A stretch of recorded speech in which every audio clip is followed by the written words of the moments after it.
बार Sheikh chilli काम की तलाश में शहर के बाजार में घूम रहे थे। तभी उन्हें एक सेठ मिला जिसके पास अंडों से भरी एक बड़ी टोकरी थी। सेठ को अपने घर तक वह टोकरी पहुंचवानी थी। सेठ ने शेख चिल्ली से कहा, भाई क्या तुम यह टोकरी मेरे घर तक पहुंचा दोगे? बदले में मैं तुम्हें 2 आने दूंगा। शेख चिल्ली खुशी खुशी तैयार हो गए। उन्होंने टोकरी अपने सिर पर रखी और सेठ के पीछे पीछे चल दिए। रास्ते में चलते चलते शेख चिल्ली के दिमाग में ख्याली पुलाव पकने लगे। उन्होंने सोचा, इन 2 आनों से मैं मुर्गी के कुछ अंडे खरीदूंगा। उन अंडों से चूजे निकलेंगे। फिर मेरे पास बहुत सारी मुर्गियां हो जाएंगी।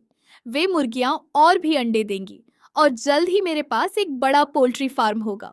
शेख चिल्ली अपनी ही धुन में मुस्कुराने लगे और आगे सोचने लगे, मुर्गियां बेचकर मैं 2 गायें खरीदूंगा। फिर उन गायों के बछड़े होंगे। धीरे धीरे मेरे पास गायों का बड़ा तबेला होगा। मैं दूध और घी बेचकर बहुत अमीर बन जाऊंगा।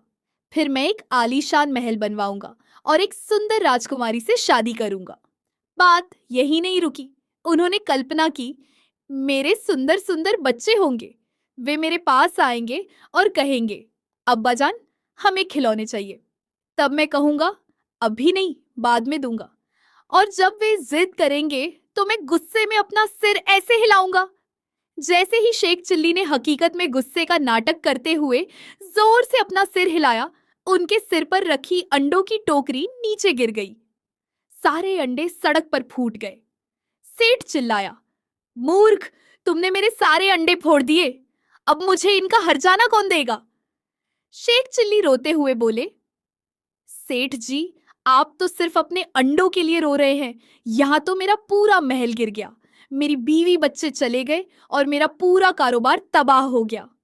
बेचारा सेठ अपना सिर पकड़कर बैठ गया। उसे समझ आ गया कि उसने गलत आदमी को काम पर रखा था। सीख, हवा में महल बनाने से हकीकत की जमीन हाथ से निकल जाती है।